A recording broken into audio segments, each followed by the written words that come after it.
I think I was just looking to have a good time. I was young and I felt adventurous. Looking at these videos and photos of Nichol Collins from a few years ago, it's hard to recognize the woman she is today. That's the heart of Nichole's message, that through God, real change can happen. I personally prayed a genuine prayer, and I said, Lord, please don't allow me to look like where I came from. For 20 years, Nichol was a lesbian and transgender man. Back then, she went by the name Esco in the clubs and the streets of Los Angeles, where she was known for partying, violence, and drug dealing. I had what they call street cred. I had people that would do things for me.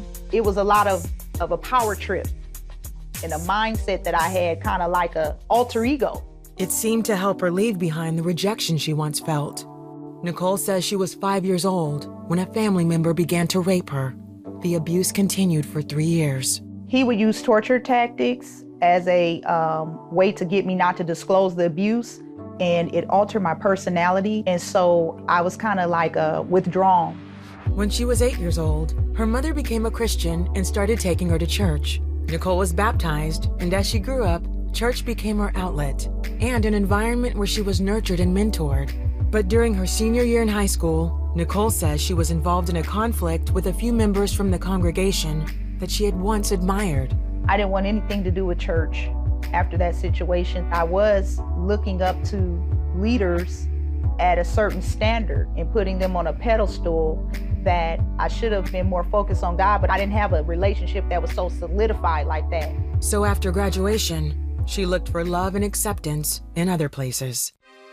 I went to meet a young man on a party line, and there was a lesbian girl over there who looked just like a man. So she was transgender, and I mistaken her for being the guy that I was going to meet.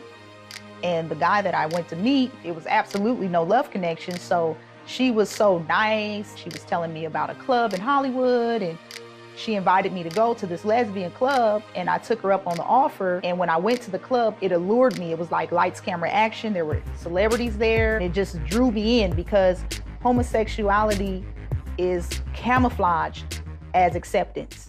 Within 3 months' time, in 1995, she dropped out of college and began embracing a new masculine identity and same-sex relationships. I was always very insecure about my body. I didn't have curves. It looked easier for me to fit in, not being physically developed.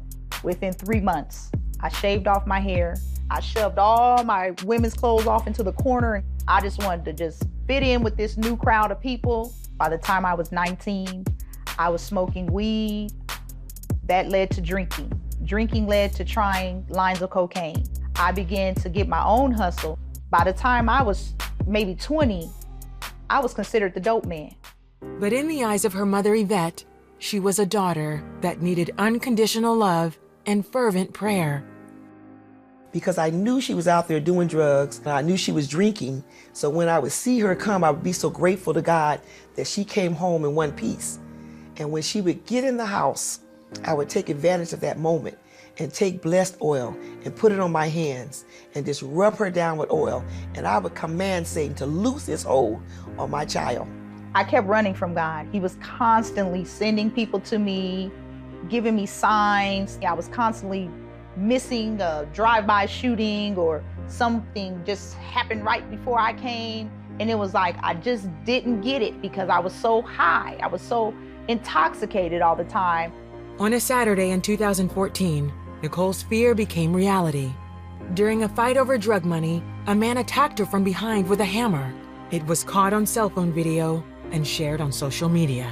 The impact of that hammer clobbering me on top of my head was so hard, I thought a car jumped the curb and hit me. Miraculously, I got up off the concrete with no injury.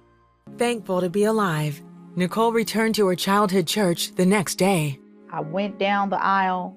I got down to the altar to ask for prayer, and I just began to break down and cry out to the Lord and ask him to forgive me. It was just so much turmoil in that lifestyle. It was never any peace.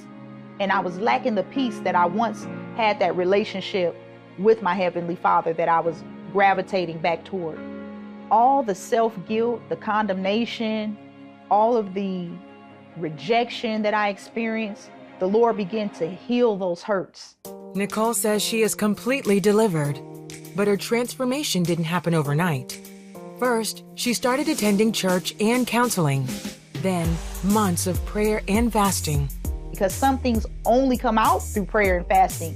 I went back to my first love, which is Jesus Christ, and I began to hunger and thirst after his righteousness, and he began to fill my cup and build up my self-esteem and my confidence and make me feel good about myself. But God has changed her heart, her appearance, her mindset. She's preaching the gospel. I would say to that parent, don't ever give up. Get on your knees and pray to God, because God is the only one that can change a person's life. And Nichol says she's proof that the power of prayer prevails. Today, she's a confident woman who finds acceptance in God. Nichol has authored several books sharing her experiences. She speaks around the country, telling others how God saved her and gave her a beautiful new beginning. It means the world to me that God would beautify me. God is a deliverer. Don't give up on your family members. Don't stop praying. And if it's you who's in bondage, all you have to do is cry out to the Lord and he'll turn your life around.